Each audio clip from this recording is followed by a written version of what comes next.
सिद्धांत किया, Karl Marx के वर्ग संघर्ष के सिद्धांत की हमने आलोचना की। अब हम कार्ल मार्क्स के सिद्धांत के पश्चात अब उन समाजशास्त्रियों का वर्णन करेंगे जिन्होंने संघर्ष के सिद्धांत पर अपना योगदान दिया है। इनमें महत्वपूर्ण नाम है A.W. स्मॉल, रोज़ेनहोफर, डेरेनडॉर्फ, ओपेनहेमर,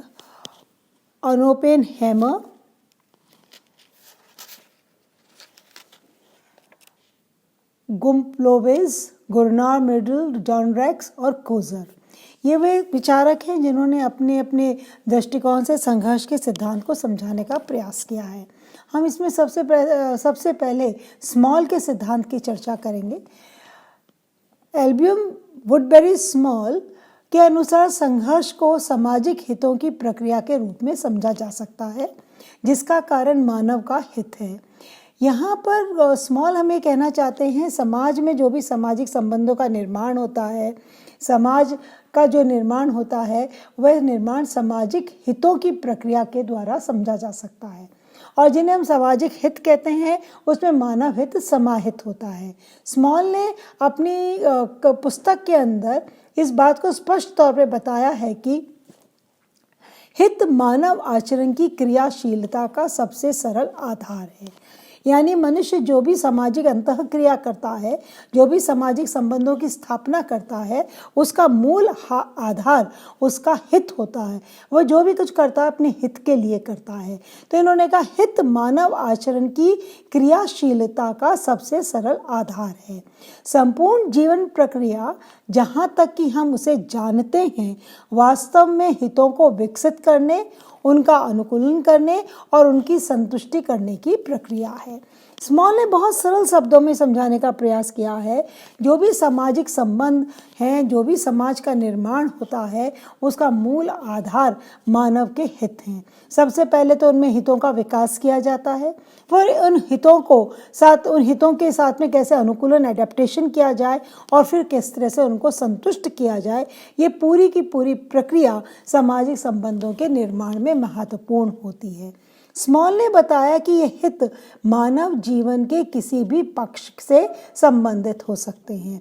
इन्होंने कहा ये हित केवल सामाजिक हित नहीं होते, ये भूमि से संबंधित हित हो सकते हैं, सत्ता से संबंधित हो सकते हैं, सौंदर्य से संबंधित हो सकते हैं, स्वास्थ्य से संबंधित होते हैं।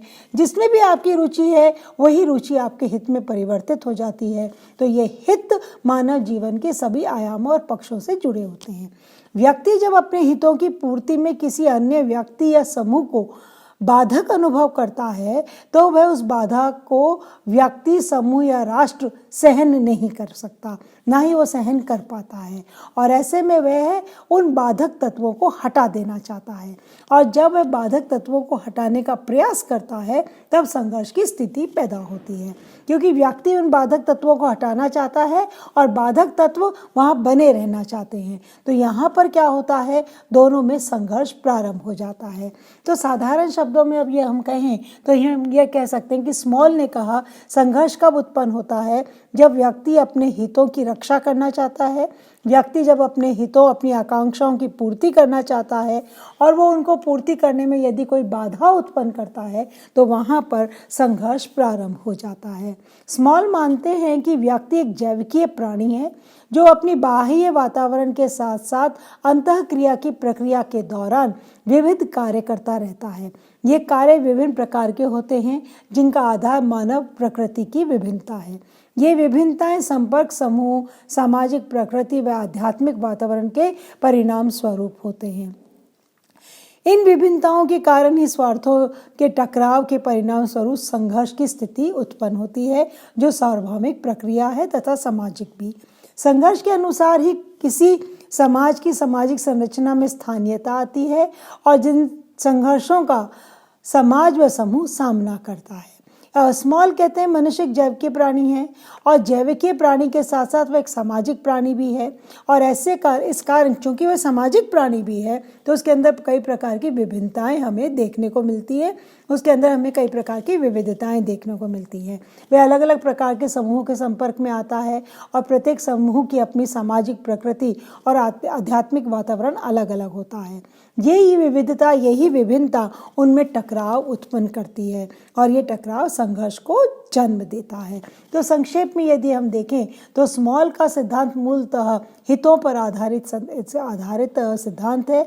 वह कहता है मानव हितों की जब पूर्ति होती रहती है तब तक तो समाज स्थिर और स्थायी रहता है, और जब उसके हितों की पूर्ति में बाधा उत्पन्न होती है तो संघर्ष की स्थिति सामने आती है। तो यहाँ पर स्मॉल के सिद्धांत के अंतर्गत आपको जो याद रखना है, हित मानव आचरण की क्रियाशीलता का सबसे सरल और महत्वपूर्ण आधार है। इसी तरह हम आगे देखते हैं रेजनहॉफर का सिद्धांत। रेजनहॉफर ने भी संघर्ष के सिद्धांत को समझाने का प्रयास किया है। संघर्ष की समाजशास्त्रीय व्याख्या में रेजनहॉफर का सिद्धांत भी मानव स्वार्थ पर ही आधारित सिद्धांत है। हित एवं स्वार्थों की पूर्ति ही सामाजिक संघर्ष का कारण बन जाता है। जो बात हमने अभी स्मॉल के सिद्धांत में देखी है वही बात हमें हॉफर के सिद्धांत में भी दिखाई देती है। हॉफर भी कहते हैं जब हित और स्वार्थ में टकराव होता है तब वहाँ पर संघर्ष आता है। इन्होंने कहा समाज में संघर्ष तभी उत्पन्न होता है जब स्वार्थों की पूर्ति में समस्या उत्पन्न हो जाती है। रेजनहॉफर मानते हैं कि व्यक्ति में कुछ जन्मजात प्राणीशास्त्रीय प्रवृत्तियां होती हैं जिनके अनुसार मनुष्य अपने प्रतिरूप बनाए रखने हेतु संतानोत्पत्ति करता है। तो सबको मालूम है मनुष्य एक जैविकीय प्राणी है और प्रत्येक व्यक्ति अपने वंश को बढ़ाना चाहता है, अपने प्रतिरूप को बनाए रखना चाहता है, इसलिए वह संतानोत्पत्ति करता है। अपने विकास एवं अपने प्रसार को देखकर वह खुश होता है। यह प्रसार व विकास भी तभी संभव है जब उन प्राणियों की जैविकीय आवश्यकताओं की पूर्ति होती रहे। अगर मनुष्य की जैविकीय आवश्यकताओं की पूर्ति होती रहती है तो संतानोत्पत्ति होती है और संतानोत्पत्ति को देखकर वह खुश होता है। लेकिन समस्या कब आती है? प्राणीशास्त्रीय प्रेरणाएं सामाजिक हितों का आधार बनती है। ये बात तो स्पष्ट है कि ये प्राणीशास्त्रीय जो हमारी बायोलॉजिकल नीड्स हैं वही हमारे सामाजिक हितों का आधार भी बनती हैं। अपने हितों व आवश्यकताओं की पूर्ति हेतु मानव समाज व समुदाय में कुछ लोगों में सहयोग स्थापित करता है। अब हमें जब अपनी आवश्यकताओं की पूर्ति करनी है, अपने स्वार्थ की पूर्ति करनी है तो मनुष्य दूसरे मनुष्य के साथ सहयोग उत्पन्न करता है। बिना सहयोग के वो अपने स्वार्थ की पूर्ति नहीं कर सकता और संतानोत्पत्ति भी बिना सहयोग के संभव नहीं हो सकती है। किंतु समान हितों की पूर्ति हेतु जब साधन स्रोत सीमित होते हैं और उन साधनों का उपयोग में लाने वाले प्राणियों की संख्या अधिक होती है तो व्यक्ति, समूह या राष्ट्र के लिए अपने अस्तित्व को बचाना ही प्रमुख लक्ष्य होता है। यहाँ हमें डार्विन याद आते हैं। डार्विन कहते हैं struggle for existence, survival of the fittest. Hopper यहाँ पर कहते हैं कि जनसंख्या के अधिक हो जाने के कारण हमारी जैसे हमारी आवश्यकताएं, हमारे साधन जो हैं, हमारी आवश्यकताओं की पूर्ति करने वाले साधन, उनके स्रोत तो सीमित हो जाते हैं। जनसंख्या जब अधिक हो जाती है तो वहाँ पर अपने अस्तित्व को बनाए रखना हमारा मुख्य लक्ष्य हो जाता है, जिसकी पूर्ति के लिए उसे दूसरे व्यक्ति, समूह या राष्ट्र के साथ संघर्ष करना पड़ता है। इसलिए जब व्यक्ति, समूह या राष्ट्र के हितों पर चोट पहुंचती है तब तक वे सहयोग के पथ से विचलित होकर संघर्ष के रास्ते को अपना लेते हैं। तो यहाँ पर भी हम देखेंगे मूलभूत बात यही है, अगर स्वार्थ की पूर्ति नहीं होती है तो वहाँ पर संघर्ष प्रारंभ हो जाता है। लेकिन हितों पर चोट पहुँचते ही संघर्ष करने की प्रवृत्ति भिन्न भिन्न व्यक्तियों, समूहों में अलग अलग प्रकार की होती है। कुछ व्यक्ति तो हितों के प्रति जरा सी भी चोट सहन नहीं कर सकते हैं, प्रतिक्रिया कर देते हैं, क्रुद्ध हो जाते हैं, संघर्ष की प्रक्रिया की ओर प्रवृत्त हो जाते हैं। कुछ ऐसे होते हैं जब तक कि अति नहीं हो जाती, जब तक उनके हितों के कुठाराघात की अति नहीं हो जाती तब तक वो संघर्ष नहीं करते। तो संघर्ष की मात्रा में हमें अंतर देखने को मिलता है, लेकिन संघर्ष तो अनिवार्य रूप से हमें दिखाई देता है। हॉफर मानते हैं कि व्यक्ति द्वारा प्रतिबंधित यौन हितों की पूर्ति करने पर जनसंख्यात्मक दबाव बढ़ता है, यानी जनसंख्या में वृद्धि होती है। यह दबाव ही लोगों को संघर्ष की स्थिति में लाकर खड़ा करता है। प्रत्येक व्यक्ति सीमित साधनों का उपयोग करके अपनी जैविक आवश्यकताओं की पूर्ति करना चाहता है और पूर्ति की कोशिश अन्य समूह तथा व्यक्ति में टकराहट की स्थिति पैदा कर देती है। क्योंकि साधन तो अब सीमित है, जनसंख्या अधिक है, तो प्रत्येक समूह, प्रत्येक व्यक्ति अपनी आवश्यकता की पूर्ति करना चाहता है। अब चूंकि सभी आवश्यकता की पूर्ति करना चाहते हैं तो यहाँ पर टकराव की स्थिति उत्पन्न होती है। हितों के इस संघर्ष में परिवार, समूह या व्यक्ति बिखर जाते हैं। उन्हें अपनी आवश्यकताओं की पूर्ति हेतु दूसरे स्थानों पर जाने की भी आवश्यकता होती है, माइग्रेट करते हैं। हम अपना गांव छोड़कर कस्बे में, शहर में चले जाते हैं, अपना शहर छोड़कर हम विदेश चले जाते हैं। तो व्यक्ति अपनी आवश्यकताओं की पूर्ति के लिए उसे दूसरे स्थानों पर भी जाना पड़ता है। जहाँ अपरिचित व्यक्ति होते हैं, अनजान व्यक्तियों से सहयोग व संपर्क भी करना पड़ता है, जिससे संघर्ष की प्रक्रिया बढ़ने के साथ साथ सामाजिक संरचना की जटिलता में भी बढ़ोतरी होती है। क्योंकि अब आप अलग अलग तरह के लोगों से मिल रहे हैं, उनकी संस्कृति अलग है, लेकिन अब आपको उनके साथ में सहयोग भी करना है, तो अब हमारी सामाजिक संरचना में भी जटिलता उत्पन्न होती है।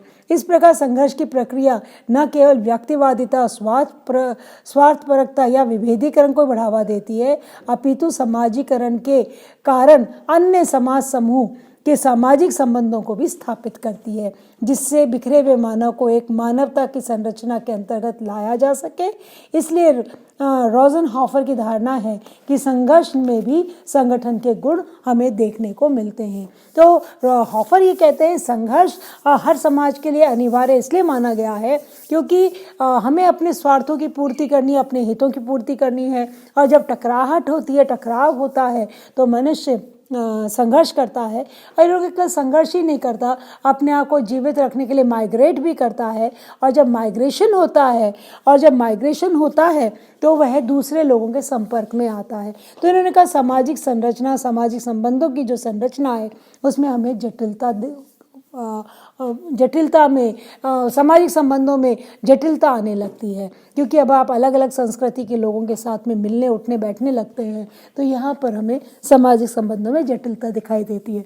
इसलिए हॉफर कहते हैं कि संघर्ष केवल संघर्ष ही नहीं उत्पन्न करता है, व्यक्तिवादिता और स्वार्थ ही उत्पन्न नहीं करता है, बल्कि ये व्यक्तियों को संगठित भी करता है। समाज में वो एकता उत्पन्न लाने का कारण भी कई बार संघर्ष बन जाता है।